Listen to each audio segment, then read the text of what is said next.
Eric Bugera, how are you doing? How are things? You actually, I was gonna say all this on the last episode. You have a glow to you. Your hair is done. Someone's batching podcasts today. Yeah, which means only good things for this episode. As I didn't say it, I didn't shout out our handler Anna for prescript, but usually what happens when I have responsibilities to the outside world, sleep deprivation happens. Which, for those that are new to me, which most of you probably are, I have a toddler, I have a 2-year-old, so sleep deprivation is like just the new norm. But usually, when I have to be articulate, when I have to try to provide some form of value to someone, that's when he's just like, you know what? You get nothing. You get nothing and you'll enjoy it. So I'll be wired for this conversation. We had a good warm up where I interviewed Cory instead. And she said something about I have to be unhinged. So that's what you can expect. The last 2 episodes, staunch professional. This episode, I will still be a staunch professional, but I hope I can deliver. You guys, if you aren't already, I know a lot of you actually are familiar with Mr. Bugera, because I've had him on twice, and this is one of the most listened to episodes. Both of his episodes are the most listened to on Spotify. If anything, please go check those out if you're confused about training, if you want to really get into understanding biomechanics, functional anatomy. Those episodes were great. And I mean, both were very glute focused, which I think to no one's surprise, we're also going to dig into today because you were the representative. Like when I see some bullshit on the internet, I'm like, here, explain this to me, explain it, explain it to them. But I do want to say the collective. That is something that y'all should tune into if y'all want to hear the interviews I've done on emerging ideas. It's $30 a month, something like that. Tons of value. Technique Lab. I usually shout this out at the end of the episode, but people are familiar. They want to know where they can get more of this. Eric does a lot of interviews, very podcast style, but then you also get access to different labs so you can actually go over techniques with it. You're still doing Technique Lab? Yeah, it's been since like 2022 or something, once a week. User submitted training footage, and we literally in real time break it down. I formally prepared, and now I do not. I just watch it live with everybody the first time, and we break down from a coach's eye perspective. Like, okay, here is the actual technique. We usually like question the person that's submitting it. Okay, here's obviously the technique, but what is the intent of your movement? Where does it fall in the greater scheme of your actual program and your goals? How does this feel to you? So usually we're prompting other coaches in terms of what feedback or what coaching feedback rather would they give themselves if they had first at bat, because the express intent is to refine that coach's eye. So you get ahead of any of the bombs that we're about to drop on you. So you can be like, listen, I know I see this, and this is what I would coach myself on.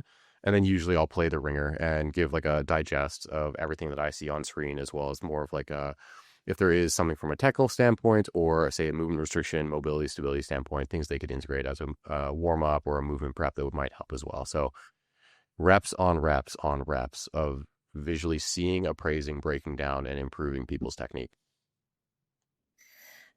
For me, that has lent so much value to my clients, being able to walk them through what I'm seeing in their training. And what I typically do, even if we walk through on the call and like go through the corrections that need to be made, I still leave comments because I want them to take that feedback into their next session. Some of them don't always do it, and we're stuck on the same movement again and again. But I know there are a lot of people listening who they might have a coach, maybe they're self-coached, but they want some kind of ancillary service to help them better understand. So I was a part of the collective for, I think I still am part of the collective. I was part of the collective for a long time. You can go back and watch the videos too. All that to say, Bugera, we are talking about tempo today because I sent you a clip that made me have mini stroke around tempo and longevity. And really, I mean, like it's not even necessarily to direct me like, oh, like, the internet sucks. The internet does suck. And there's a lot on the internet that specifically around training that is just misguided. And something I found in repetition with a lot of clients of my own, because I do their training as well, is oftentimes prescribing tempo. And some of them have even brought it to my attention. They're like, hey, like, I don't know what the fuck that word means. I don't know the intention behind why we're using it. I don't know why you're telling me to do it. So I want to give you the floor. I want you to break down for the listener at the very basic level what tempo is, what it is relative to specific exercises, and why we're using it. Right.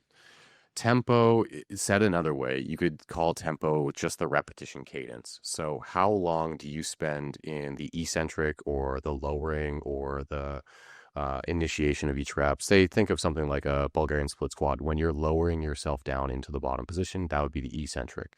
How long of seconds or however you may go about it counts in your head, how long does that take? In the transition between eccentric to concentric, which is the lifting phase or the force production out of the bottom in the split squat phase, how long are you resting as an isometric or with no movement? So that middle phase would be like the 1 second, 0 seconds. You could have no transition or whatnot, but how long are you spending there? And then, like I said, on the concentric, how much time are you spending performing that? Are you intentionally spending a specific amount of time raising yourself up, or are you just simply producing as much force under control as you can to complete it as fast as you can? And so what that means is that for one single repetition, the repetition cadence could be prescribed as something in when I was trained, when I got my degree, when I'd done all my certifications, how you might prescribe tempo in a program, like the annotation of it. It's usually 4 digits, say 3-1-1-1. The way I describe it, that first numeral is going to be the eccentric tempo, the eccentric cadence. So the lowering portion of your Bulgarian split squat, if it's a 3, that means you're taking a 3 count in your head. 3, 2, 1. That's you lowering yourself down. Second numeral in that line, that's going to be your isometric pause in the bottom position. Or it could be none. It could be a 0, and then you just come back up, right? The third number is going to be the concentric tempo or the concentric cadence. Typically, it's just prescribed as a 1. It could be an X if people want to get fancy and say, do it as explosively as you possibly can. But typically in most literature, as well as most practically applicable settings, which we'll go into deeper depth after this, it's usually 1 or it's usually X. It's not usually prescribed with a length of time outside of just do it under control. And then the final digit in that line, so 3-1-1-1, is usually, again, it's in my opinion an option. It's how much time between each repetition are you taking. So you just rest. I don't want to say rest, actually, that's the wrong way of describing it. But at the top of the Bulgarian split squat repetition, the time you take before you descend into that next eccentric portion. And so each one has value. The eccentric portion obviously is oftentimes conflated or misinterpreted as having extreme or disproportionate value for causing muscle damage or causing enhanced mechanical tension or growth, or it gets ascribed this value when the reality is oftentimes it's best used as just a standardization of movement quality or control, keeping tension on the actual tissue. Because if we didn't have a prescribed tempo, or if the person wasn't an experienced lifter that knew how to like stay tight in the eccentric portion, they would just dive bomb. And in a split squat, you see that often where someone just sort of drops into the bottom and rebounds back out.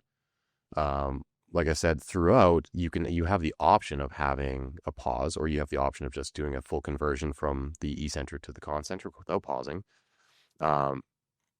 Concentric, like I said, usually pretty much just do it, but someone might get super fancy and we'll break that down after. But then the transition period, oftentimes not really used. It's just a formality of having it there. So ideally, hopefully that clears things up. It's literally just repetition cadence. How long in each phase are you actually spending contracting? And that's the key point here. Each one of these numbers indicates that you're staying contracted. And this is where I find a lot of individuals, they'll look at a program and they might think, okay, well, I'm doing split squats and I'm just chasing a number of repetitions. And what I'm sure you found as well, or what you see often, I see it often, is especially when there's a lack of stability, then the escapism is to load structure and not musculature. And this was something, I mean, like when I started working with Jordan on my training, we switched from front foot elevated split squats to rear foot elevated. And it was very unclear of how to have stability at the hip, and even more specifically on the side I don't pose at, I had less stability getting into internal rotation. So any way that I could escape that, that was going to occur. In addition to just being very imbalanced at the foot. And it's something for a lot of my clients I'll use to get them to slow down and get them to allow their body to trust the position that they're in, but also to become aware of what, and I like the split squat too, because that's one, it's just like, it's so demoralizing for most people, myself included. It can really expose you, and not just in that front foot, but even in the way that your center of mass is distributed, but also relative to the amount of give that back foot has in play. So I guess where I want to go with this is, you have an athlete, they submit a video, maybe you're working with them in person, and you see, okay, maybe they're able to take initially that first cue of keeping full foot pressure. Maybe they're holding on to something ipsilaterally. Maybe it's not even loaded, it's just body weight. And we're just trying to teach them, we're trying to get them to let their body know, like, hey, it's going to suck and you're not going to feel very stable. But the idea isn't just to descend and ascend, it's to actually load the target muscle, which I would say most of our clients, like yes, like I have some rehab clients, some clients who, are working back from a baseline that, they haven't had for a while. But for the most part, the goal is to drive hypertrophy. And that really is where I think there's a lot of value in getting someone to slow down, and it could be an exaggerated tempo getting into the bottom. But where I found a lot of value in specifically with the split squat and adding that tempo is getting them comfortable with what it feels like to actually load that muscle, getting an idea of what are those compensations, because essentially that compensation will tell us what we need to spend more time doing. If that is hip stability, if it's pelvic stability, if they're just kind of folding over, they're turning it into a hip hinge. So when we look at the actual benefits to adding in a tempo, I mean, like use case, I always fuck this one up. I swear to God, I Google it every time. I'm going to say both of them. When are the times that you see most often clients would benefit from having that tempo in place? Say it out loud because I guarantee you with dad brain, I will forget. I have three kind of use cases. Let's go. One is going to be exercise actual dependent. One is going to be the actual skill acquisition and or mobility and stabilizing sort of phase. And then one is going to be potentially as a runway of progression, just as a general recycled tool. And so we'll start with exercise specific, because that's top of mind. And I swear to God, you better be remembering these, because at this stage of my day, I will likely forget. So exercise specific, something like actually the Bulgarian split squat or rear foot elevated split squat that we used as the original example for tempo description. That kind of a movement, it's very easy in general training, let alone in activities of daily living and like lifestyle, client body. It doesn't actually really matter. Like if you train or if you don't train, you're going to at some stage have a very sneaky restriction in your hips or in your core, or in something is going to start to restrict you at or around your glutes or your SI region. And a split squat is a very compromising way to expose that, because you'll kind of tap dance all over loading structure before you realize it, until the next day happens and your QL is lit up or your SI is kind of grouchy at you. So using tempo, specifically pauses almost more than anything else, as a long-term tool of standardization of the repetition, but also like a protective mechanism to not load structure in the bottom, is something that I'm actually quite fond of. And it's in a few different exercises, especially from a distance programming perspective, where maybe a client doesn't send me too many quality assurance videos, like for me to look back on for them or anything like that. Something like a split squat, sometimes even a leg press, could be any number of exercises depending on what the person needs, but I'll prescribe tempo, I'll prescribe a structured pause in the down position to make sure that they are A, retaining tension in the target tissue as we've been teaching, and B, make sure that we're avoiding as much as possible loading of structure by having a concentric and eccentric sort of transition that they've lost control over or accidentally loaded into an inactive range of motion, like a structural range of motion, because they had like a mobility flare all of a sudden that they didn't realize until the next day, like I was saying. So you do your split squat and you go on a what is you perceive as a normal depth for you, but all of a sudden your daily mobility has been restricted a touch, and you're just rebounding into your SI for 3 sets of 10 or whatever it might be. And then the next day you're like, why does everything always hurt? Add the pause and then calibrate where you can get keeping muscle tension specifically on the glutes to drag you down, and then stay tight in the bottom.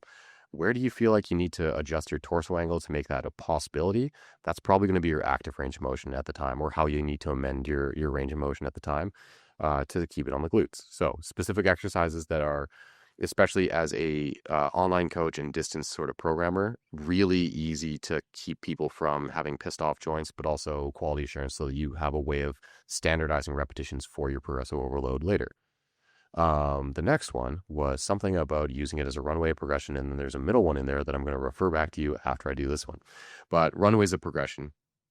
Again, there's a difference when you're a coach between coaching someone consistently in person and training them online from a distance sort of standpoint. So there's always a lot of discussion about, do you need deloads? Do you need to change things frequently? Do you need to have these like when do you actually need to make even training parameter changes in your program that you deliver to them, like the spreadsheet? Because technically, if you pull on all the threads and do all the math, if I prescribe Cory split squats 3x10 RPE 9, I could tell her to do that, thank you for your money, and never touch that again. Because technically, if she's progressively overloading with load, I gave her this ambiguous like framework of RPE 9. And if you're getting better week over week, that means the load should go up. And we did it. I'm the best programmer in the world. But in reality, most clients, most of the time, doesn't matter what level of client, could be lifestyle, could be competitor, they're probably the safer way as a programmer from a distance to assure that something is nudging them in the direction of progressive overload is to give some subtle shift. And yes, I'm going to appease all the optimality police and all the people that want to talk like deep numbers with me. And I can do that too if you really want, but I don't want to.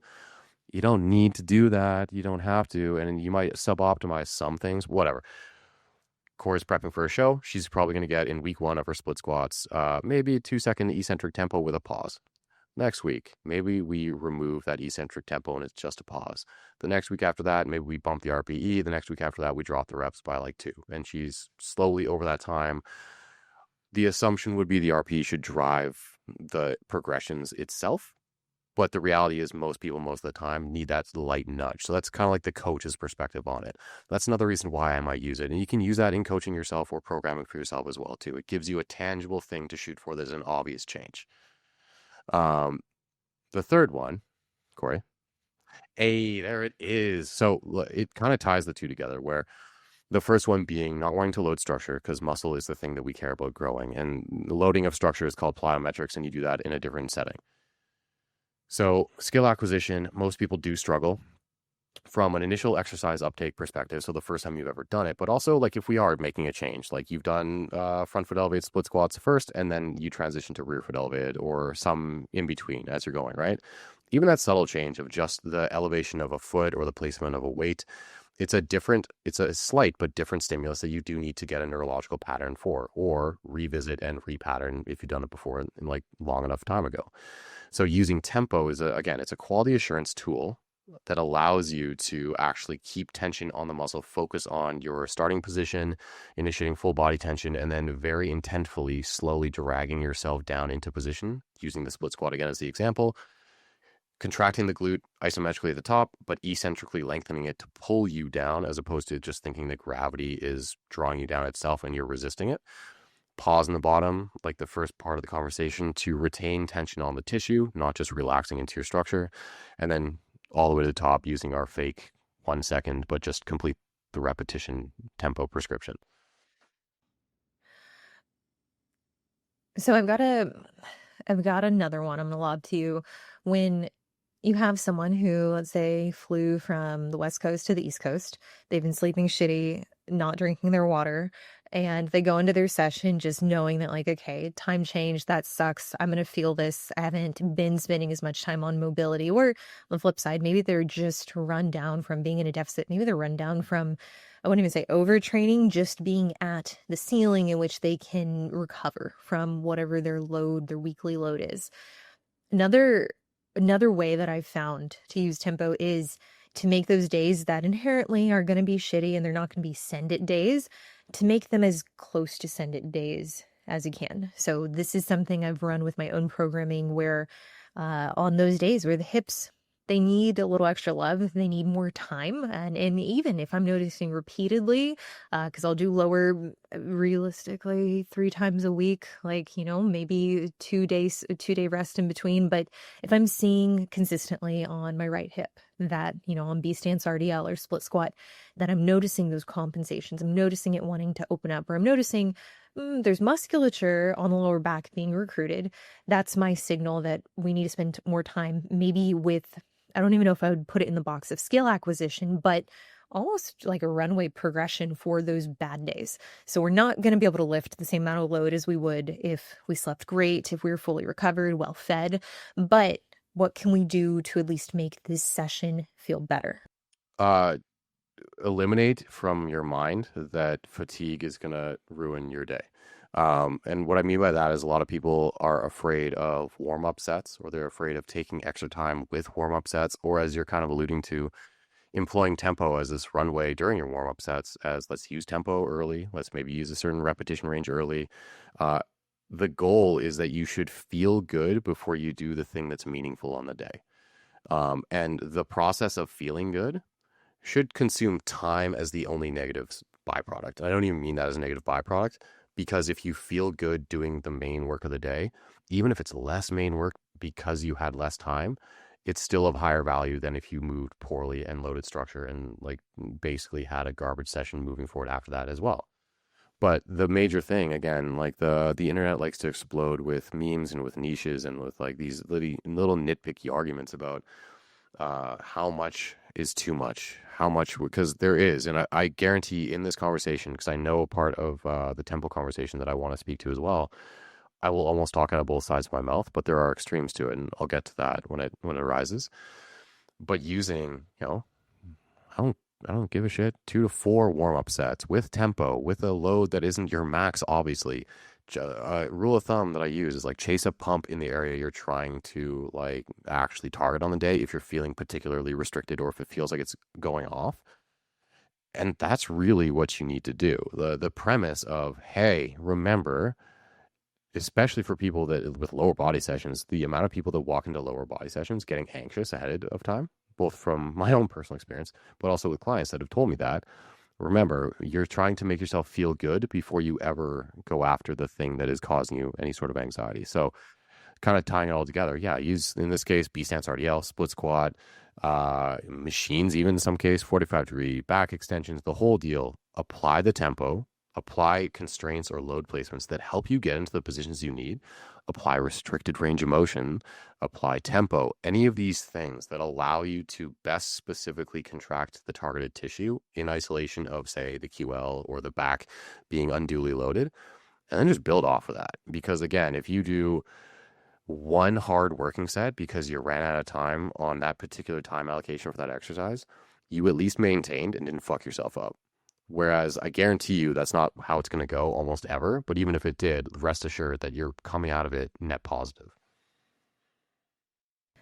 And I think that's an area that a lot of people they don't quite understand because I think it is a skill in itself, being able to go in, auto-regulate, see what the warm-up actually feels like, and let that warm-up kind of determine really the course. And I mean, like what you're describing, it is like I would say not excessive, but it's warm-up sets with intentionality so that at minimum, if I can get to maybe not my working weight on a better day, but if I can get close to that and I can let those sessions or I can let that set get me close to proximity to failure, that I mean, truly, if I feel like shit, if my hips feel really unstable, if I'm noticing shakiness at weights that I've lifted before, but today that's what's queuing up for me, well, then I know it's like, it's not a full send day. Today is going to be about, getting as close to I can, as to where I can to feel better and do something productive versus kind of checking out mentally, ticking the box of doing, 3 sets of 10 to 12 and being like, well, I did the workout. I don't know why my next lower session also feels like shit. Yeah, it's again, everything comes full circle, or everything eventually is like when the extremes of the pendulum swing either direction, eventually it's going to come back to center. And the big thing that I've preached in my style of training clients, the hypertrophy course that I ran with Prescript, is the idea that adaptability is indicative of mastery. And as that pertains to muscle growth, as that pertains to even in the conversation about tempo and warm-ups, you will have those days, as you described. Like, it could be a flight, it could be long hours, it could be I'm sleep deprived, it could be a lack of available normal equipment, it could be a ton of different options. But the selection of a repetition range that is the right selection for you on the day that will allow you to correctly load the target tissue given the amount of stability you might have or the amount of stability you can reasonably generate even through your warm-ups on that day. Sometimes your target is maintenance. Sometimes your target is getting, as you described, getting as close to that full send as you possibly can, but it's not going to follow the direct linearity of what people want their program to look like week over week in their logbook. It's going to deviate off course a little bit, but although in a numerical value on a spreadsheet, it might look like, oh, it was like sets of 3 by 8, 10, 12, and then maybe the next week 10, 12, 15, and then you're going to add some loads so you don't go too far. All of a sudden it's like 3 sets 12 and you just did what you had to do. You add a bunch of tempo, you did what you had to do. The quality and the proximity to failure that you're able to achieve sort of adjusting on that day, the auto regulation that you described, that's the ticket to not having a subsequent series of bad workouts because of the ramifications of just forcing something that wasn't there in that exact moment. And that's the art of coaching. And from the athlete perspective, the art of auto regulation is it's not giving away your preference for numerical progressive overload or numerical evidence of progressive overload. It's having faith that maintenance is a tremendously easier thing to achieve, and maintenance keeps you safe for long-term progressive overload with the minimal derails as humanly possible. But also that the gap, the delta, my favorite phrase to throw at people, between what you would have maybe achieved progressive overload wise, doing what you ideally, quote unquote, would have done on that day, again, to match the linearity of the program progressions versus having to do that slight detour and maybe just hit something that was available to you on that day. The delta, the gap between the quote unquote gains of doing it the one way versus what you ended up having to do is so minuscule, especially in the grand scheme of the totality of even a 12-week program, let alone a 12-year training career, that it's imperceivable. And again, the ramifications of like loading structure, getting things wrong, having a real issue with position and then loading it unduly anyways, that's the real issue. And I want to even round out to that. It kind of leads back to previous conversations we've had about, the bikini division or bodybuilding on the female side, where it's like we're so glute focused. And in a lot of instances, people will, at least I find, they'll commit to what's written, not realizing that the less and less we have specificity, the less and less we have stability at different parts of our body, the less we can identify what muscle we're loading. So very much I've had those clients who are like, my adductors and hamstrings are growing, yet I didn't get the glute growth that I was aiming for. Or I'm kind of giving just a frame of mind that like I see in their physiques. And I'm like, this is specific to someone just kind of going in. I did what's on the program, but I didn't really listen to my body that day. I didn't really pay attention to the muscles that I was loading. And for individuals who are very specific to like the bikini division fit model, where you're like, I want the tie-in, I want glute max. It's not that we can't load these other muscles. It's like we just aren't going to have that same specificity with the target muscles. And this is something that's been more prevalent to me, or I've become more aware of with my clients, is even on things like rear delt flies, being able to maintain scapular stability, and how there's a big difference between the weight you can lift if you're in retraction versus protraction. Maintaining protraction, I mean, like you can get pretty specific, and if you're pushing in proximity to failure that is meaningful, then great, you're going to blow up your rear delts, probably going to get some teres recruitment. But past that, and this is something like, it's the weirdest thing. It's like, I would think I was wearing like a backless shirt one day to the gym, and Jordan's like, is that how you've been doing rear delt flies? And like, I think this was a year in, and I'm like, oh yeah. He's like, yeah, you have scoliosis. Like it was like, we trained together. So he's seen me do these. And it was more so the realization that I didn't have the knowledge base to know I didn't know where the fuck my scapula was at the time. I just was like, I'm hitting my rear delts. But that lack of stability, for the longest time, I associated rhomboid development, trap development with maybe pull days, maybe just like picking up heavy weights. Point aside, like there was so much more that could be garnered from those rear delt flies or reverse pec deck, just being aware of that positioning and being very specific with that target muscle. Yeah, it's a good segue into the mind muscle connection, which is all I could keep thinking about as you were saying that, because I've had a number of conversations with Jinta and with a couple of other of our colleagues. And something that really always stood out is that, like, don't get me wrong, if the mind muscle connection is how you best describe it to yourself and understand what I'm about to say, literally, I'm not the word police. Like, it's fine. Oh, everybody understands what you're saying, which is something we need to be able to get to as coaches and clients. Is if I know when you say tone, I know what you mean. When you say mind muscle, I know what you mean. Let's not be facetious. Let's not be dicks. But what you're describing there is it's a better you have improved the skill of the actual exercise by having a better understanding of where your body is in space, the proprioception of everything, but also the actual anatomy of each movement, the anatomy of where each muscle has an origin and insertion, and just better placement of your body, say on a machine. Like you're enabling yourself to have a better isolation, a better mind muscle connection. People will think that it's coming specifically from just thinking real hard or like really squeezing at certain end ranges, and that's the improvement in the results that they'll find. Is just, you use the phrase intent, and it is intent and it's valuable, but more than anything else, it's the intent now married to being in a better position the entire time that better advantages the tissue that you're trying to hit. So with the rear delts, you have two real options to do it well. And people struggle really hard to really nail the rear delts.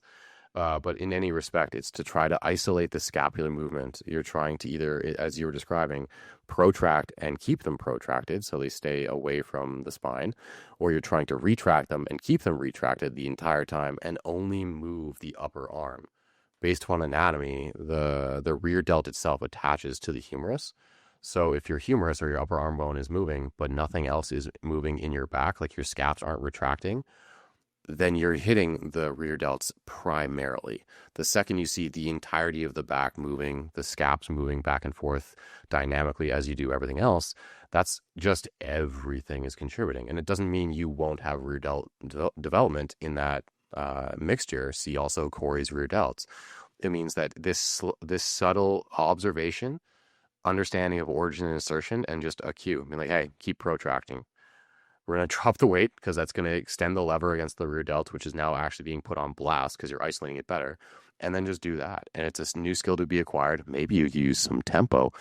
And all of a sudden, you're going to see a bump in the results you can achieve simply by improving the execution or the intent. You brought up earlier about target rep ranges and how this idea of just giving a program, telling them to hit 10, 12, whatever it is, it's where a lot of programs fall apart. And I'm paraphrasing, but something that I do is I give a target rep range. So in the case, I make that specific to the type of movement it is, because I do feel like a lot of people will get hung up on that specific number and they'll think, well, if I don't achieve 12, then I failed. And then when I go into my spreadsheet, Cory's going to be like, why did you not do 12? And that's where I think there's a lot of value in building that awareness around your proximity to failure by having room to either push the weight and really challenge yourself, and maybe not even push the weight, just push that proximity to failure and failing, on the lower end of the rep range, as opposed to maybe adding more repetitions in, failing towards the upper end of that rep range. Now, I think for some clients especially, or I guess some movements specifically, they're very hard to progress a load. And this is something I see very commonly with lateral raises, rear delt flies. A lot of these movements on for female clients, they're like, I've been in that 7.5 to 10 pound purgatory where I just can't really escape it. Like, what do we just keep doing? 20 reps? Do we do 25 reps? Do we do another set?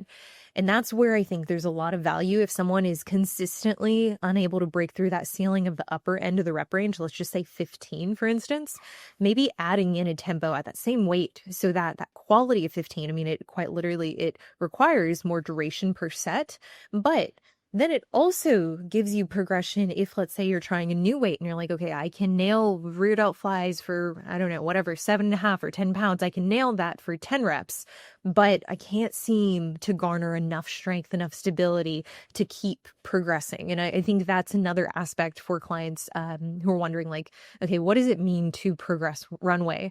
I think that's where they can find a lot of value in increasing that duration per set. Yeah, it's one of those things that, again, I do online coaching, which I get a lot of visual, I get a lot of videos to give visual and verbal feedback on, but sometimes you don't. And sometimes, like, you need something that can be, it's basically constraints-based programming. You apply a constraint to an exercise. It could be tempo, literally just, I'm going to prescribe you a very specific pace to do this. And in doing so, any constraint typically is something that's going to cause you to select a weight that is less than if I had no constraints, because you're either doing a longer repetition per longer cadence per repetition. There's more work being performed. It's more fatiguing per rep, and therefore you can't use the same amount of load. Or I'm manipulating repetition ranges or rest periods, which would have a very similar effect on manipulation of load.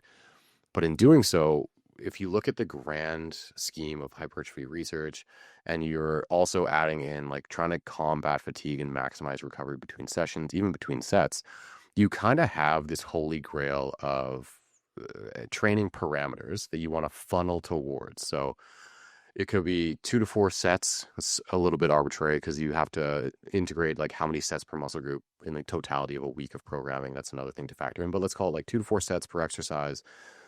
6 maybe, but 8 to 12 to 15-ish, depending on the actual muscles involved or the movement pattern involved, as a repetition range is usually pretty solid.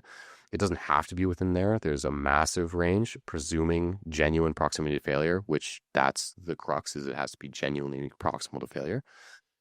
But that's the thing, is as long as it's 1, 2 shy of failure, 0 to 2, we'll call it, you're probably in a good ballpark to see that progressive overload, or to see that stimulation you need for growth. But that said, not everything needs to live at all times right there. You have those ranges, you have those different numbers you can prescribe per exercise to get that central tenet, that driving of that accumulation of mechanical tension, that getting towards absolute failure per set. You have all these different variables you can play with based on an individual, their skill, the muscles, the machine, or the implemented play, that you can combine and mix and match to guarantee to the greatest degree that they'll get to that end point that'll be the actual stimulus point.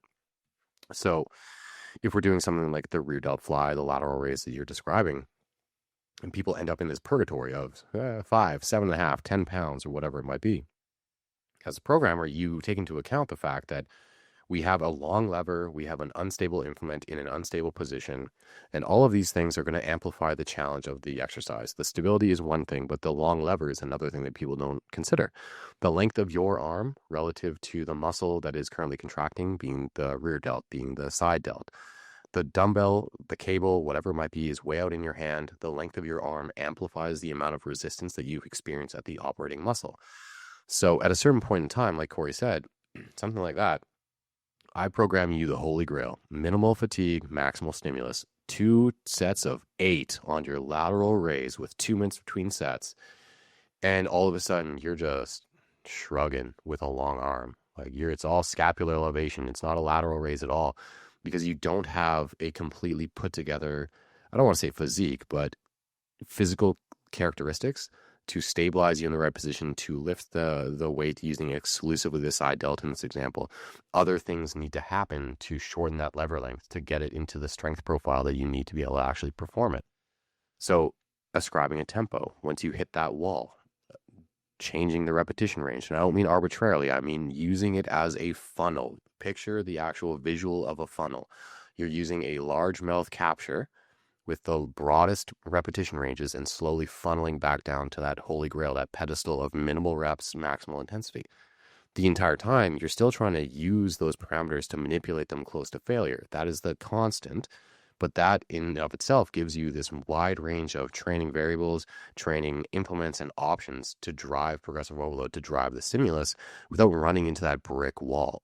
The other thing to consider is going to be exercise order, because say you do any other exercise for your shoulders first, you have now incurred some degree of pre-fatigue in that area. And I don't mean the old school mentality on pre-fatigue being a strategy. I mean, you literally just did something before and therefore you're slightly tired. Changing the exercise order and prioritizing it first is a way you could also crack that plateau before just putting it back to where it was. I think this is a really good point to go into the other topic I wanted to cover, which is machine abductions, and specific to the individual who is wanting to develop that upper outer glute. I mean, we've talked about this probably on other podcasts, I imagine, but when we're looking at someone who is finding that they can't make that that jump, whether it be in weight or even visually. They're just not seeing that kind of development, and this is used as an ancillary movement. It's after movements that are already making ensuring that the glute med is stabilizing. One of the things that I see quite a bit of is either the machine itself is, I mean, it's just janky. It's designed in a way that really starts at the mid-range and, I mean, goes into the shortened range, but even then, depending on the individual structure, it can be really challenging to maintain that. When you're opting for someone or when you're working with someone who has very specific goals around the glute med, do you find that they're, I mean, obviously, if they have a great abduction machine, like, of course, full send, or if you have workarounds around it with just increasing the amount that they can spend in a lengthened position off the initiation, do you find that people are able to benefit more from maybe even switching to a cable abduction or even like a hip rotary? I mean, depending again on the setup, depending on the machine itself, it just might be designed very poorly to begin with. Is that something that you'll progress someone from, just given the limitations of how the machine is built? I am pretty, for as much nuance as I talk, I'm pretty straightforward and basic. And to that point, like I don't get into the most elite level advanced nitty gritty clients that can exhaust every other potential avenue for growth. But that said, I still stand by this as a premise. Progressively overloading things in proportionality to each other should help you experience proportionality and growth of, in this example, the glute max, which is going to be your primary hip extensor, the primary lifter in most of your glute based exercises, obviously like hip thrust, split squats, step ups, B stance RDLs in general, the whole complement of them.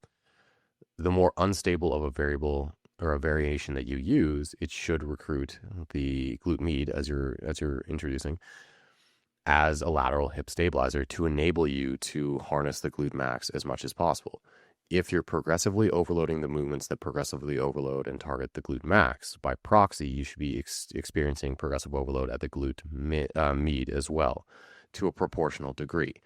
That's the same exact thing I just said is I'm going to do barbell rows, but I still should probably go and do bicep curls. That's the same premise here. So focusing the peak of your effort in the same bread and butter, B stance RDLs, split squats, anything that's unilateral and ideally less stabilized for you that you have to do yourself. That is a way to grow glute max for sure, but then proportionally keep increasing the stimulus experienced or maintaining the stimulus, I guess is more accurate, experienced by the glute med, such that everything grows over time proportionally. But then to pepper in something in excess of that to grow a lagging body part, that's extremely common and recommended anyways. So it comes down to now what you're describing as which is my machine or which is my movement of choice. And honestly, there's literally the basic kickback done well. And I guess the kickback, it could be more of like a step up or a donkey sort of style if I'm using the right terminology. This is your world more than mine. But that's effectively like you're driving back with the full foot pressure almost like completely in line with your body.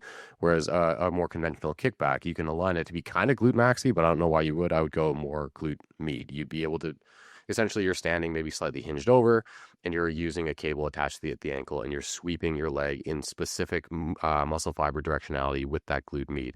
And that's where I don't take exception per se, but I think the programming and the ideology behind, say, an abduction machine, the glute med, all the glutes for that matter, they're oblique style of muscles. They're rounder style of muscles, meaning that it's not just a straight line exercise that will really line up with them perfectly. And that doesn't mean no gains, but what it means is that if you're going to have the opportunity to choose an exercise that would align with the muscle fiber angles as much as possible through as much of the range of motion as possible, probably do that. So big basics, go team, split squats, B stance RDLs, all the things. Kickbacks on a cable, scale to your stability, scale to directly target the glute med as best as humanly possible, both in terms of your lineup and your execution, but also the load and sets and reps. If you were to do the abduction machine, I view it as it's Salt Bay on top of the cake. Same with the rotary, same with a lot of the other exercises that you mentioned, where I'm not going to deny their targeting of the generic area of choice, the glute med. but the abduction machine being a straight line, it's not going to hit the full like spread or range of motion excursion of that particular muscle that you're targeting, which to me, again, to pull this into an analogy that's pretty common for people, think of a leg press versus a split squat or even a free squat where you just ass to grass.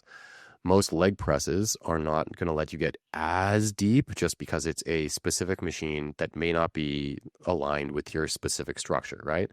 You'll still get a good range of motion, but as you alluded to in one of the descriptions of the exercises, maybe you're just hitting a mid-range to the fully locked out position more than you're getting as deep as, say, a squat or split squat. Cool. Then load it as such because it's putting you in a stronger position.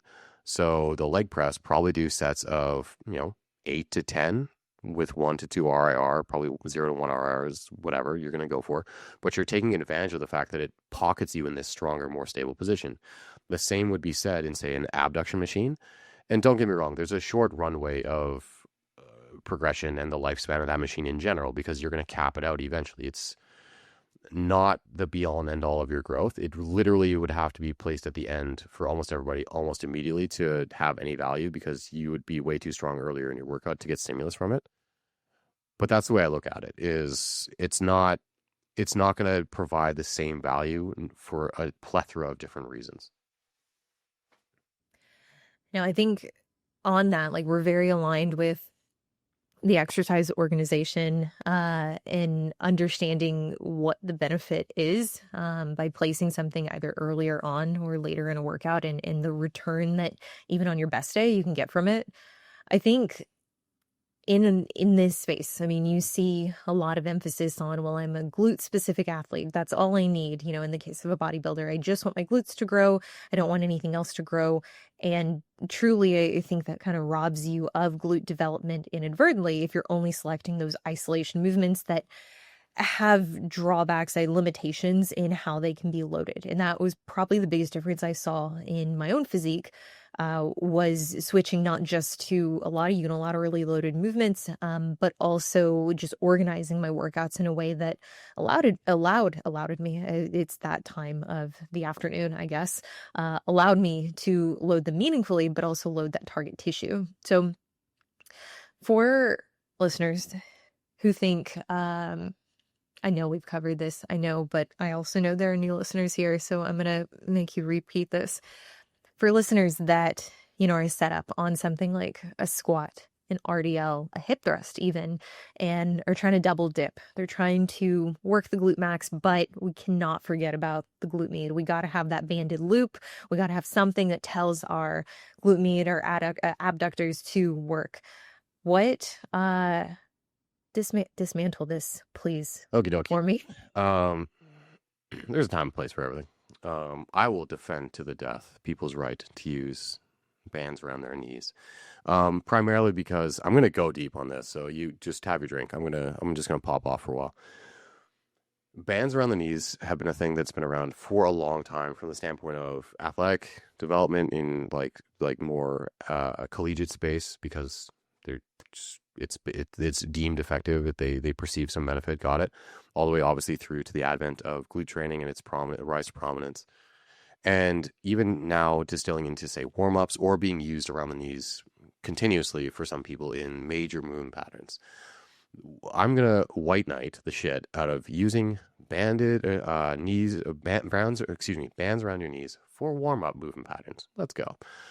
Because whether you realize what it's doing or not, it's still doing what it's doing. And it doesn't mean that it's the most effective way of doing it, but it does mean that it may have some effect. And if you do it and it makes your training better, go for it. Is it growing your shit? Nah, not really. But is it making the things that will grow your shit better? Yeah, that's the thing that we care about. So if it helps you, cool. What's happening when you put any sort of I'm not going to brand name. I was about to, but I'm not going to brand name anything. If you're putting a band around your knees and doing, say, monster walks, or like even just straight up doing abductions against it, chances are for you to quote unquote feel your glutes the best, which is what we're all after. You're probably going to be doing a checklist of criteria that will then carry forward into you feeling your glutes the best, but also having better technique in the things that will actually be meaningfully growing your glutes. And what that means is you'll probably have full foot pressure or better foot pressure. You're probably going to maybe skew towards your heels, but I would encourage you not to. But you're going to have more of a hinged posture with your hips slightly back and ideally not hyperextended T-spine, getting a little bit more of your rib cage over your pelvis. If you do those things, full foot pressure, slight hinge, true brace, your hip abductions, your monster walks, especially in the monster walks, people will gravitate towards that. It's going to help target your glutes more effectively. But more than anything else, it is going to pump blood, give you a proprioceptive feedback cue. It's going to get you in a position where you'll probably, quote unquote, also feel squats, RDLs, hip thrusts better because you've warmed up the area. You've given yourself proprioceptive landmarks to continue to do the technique a little bit more right. But the takeaway is that doing sets of 20 on a banded hip abduction or monster walks isn't necessarily outright growing you.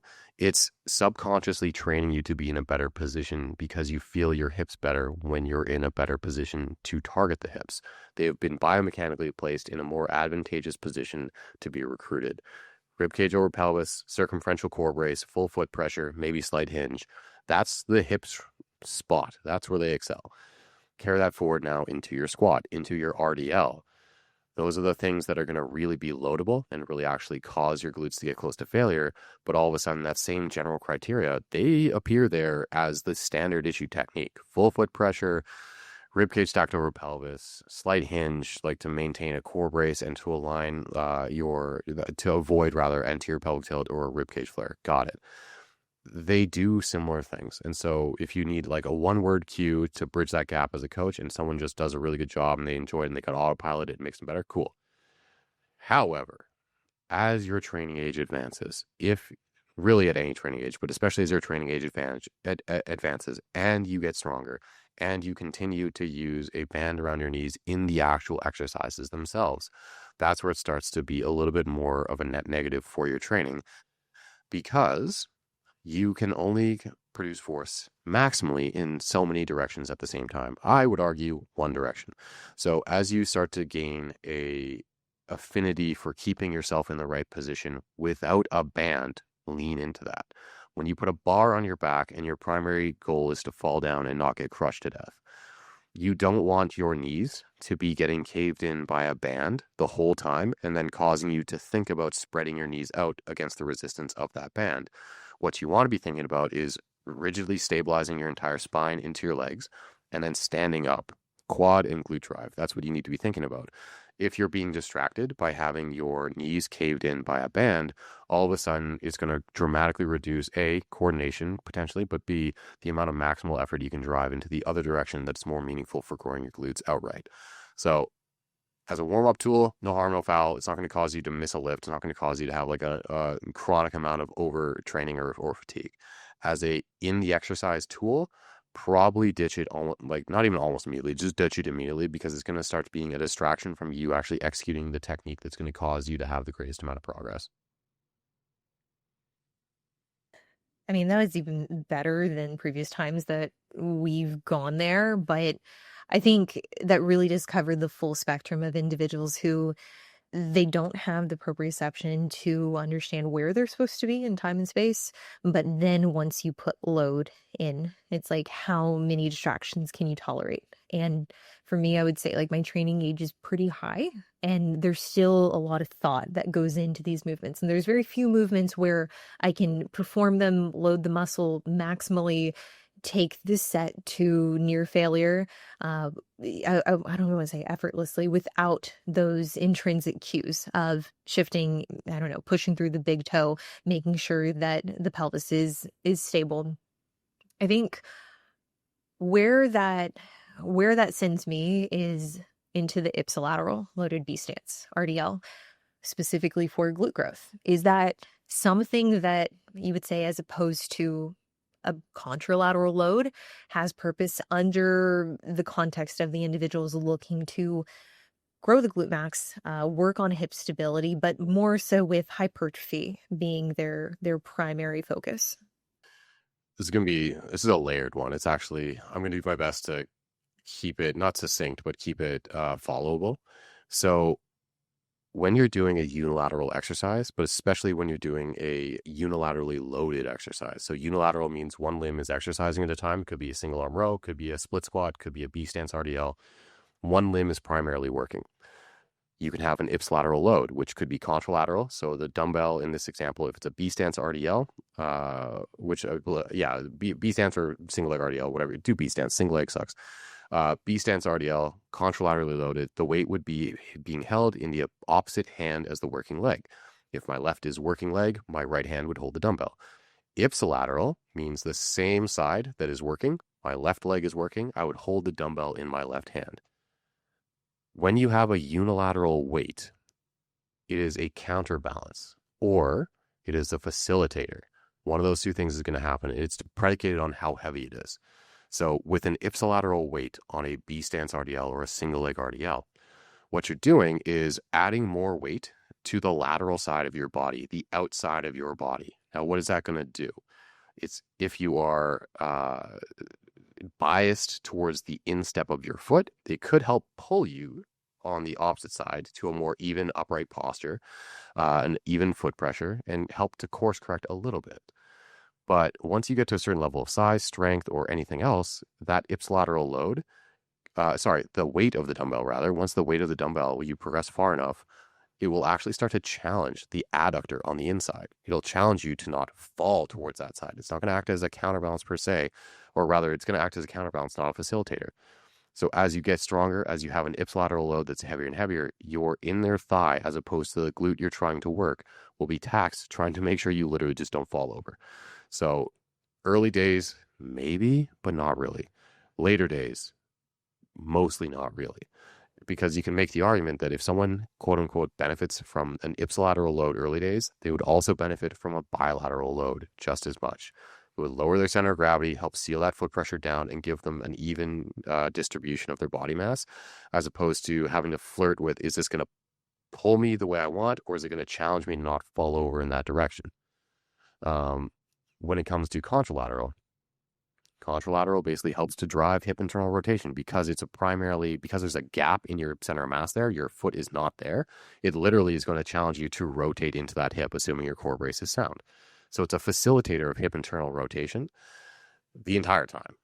Now, do you need that or can you benefit from bilateral? It really depends. I think most people benefit from it for however long they want until they hit a threshold of load where they want bilateral because they can do the 120s contralateral and they need more stimulus or whatever it might be. So there's benefits to all of them, but for most people, most of the time, if you need or benefit from an ipsilateral load, there's probably other things in advance of that you can do to disentangle your system so you can just progress immediately into a contralateral load for its benefits rather than playing around with the hopeful benefits that you might get from an ipsilateral. It makes me cringe seeing individuals online take a loop banded ipsilateral loaded B stance RDL and label it as the holy grail. But that's the internet for you. So thank you for this. Thank you for that. Last segue on the B stance RDL on the split squat. I see a lot of compensation in turning it into the thing that it's not. And I think I call it that exactly as, hey, if you're doing a split squat and you turn it really hingy, okay, well, it's not as bad of a split squat. If you have a B stance RDL, contralaterally loaded, turn it into a little bit more of a squat, okay, it's not so bad of a hinge.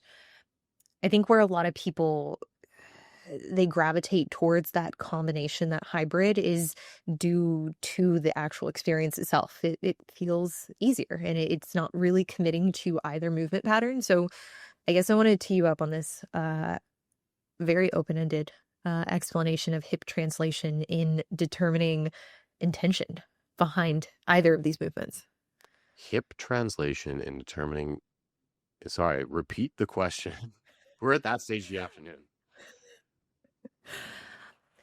Is there any benefit to having a multitude of hip translation, vertical and horizontal, in a B stance and a split squat? So, okay, I see what you mean. Just do the big one. Do the main one, which is a squat or an actual deadlift. Do the one you're trying to do. Yeah, because the thing is, it's basically unilateral work is most beneficial because it's unilateral. So it's the incorporation of stability and the ability to get a greater excursion of the muscle at play.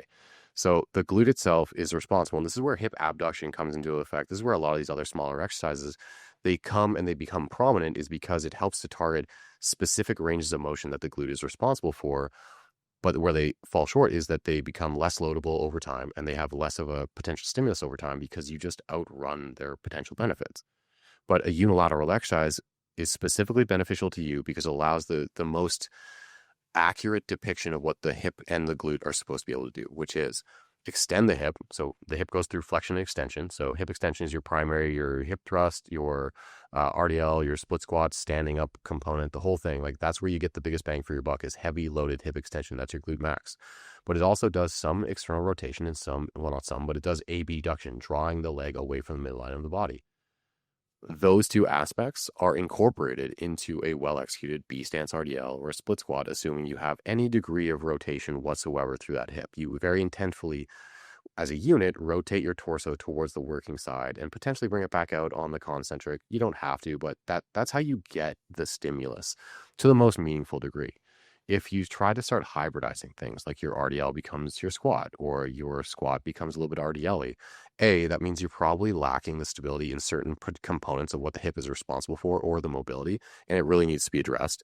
And B, if it's something that you're doing because you think that it will add load or add the ability to become more progressive or stimulatory, literally go do the thing that is that. Go do a leg press, go do a hack squat, go do a full squat, go do something that is hip and knee flexion, but the most heavily loaded version of it in a mid-range, as opposed to taking something that has dramatic benefits to both muscle growth, but other components of your training being mobility and stability, and then warping it into a tool that could have been better achieved doing the other thing entirely. So basically it's not even as much as don't make the hinge your squat and your squat your hinge. It's just don't make the unilateral work not unilateral work. Mm. I think that's a really good stopping point for this episode. Uh, Eric, where can people find you? What things do you do? Where and what can they give you money for?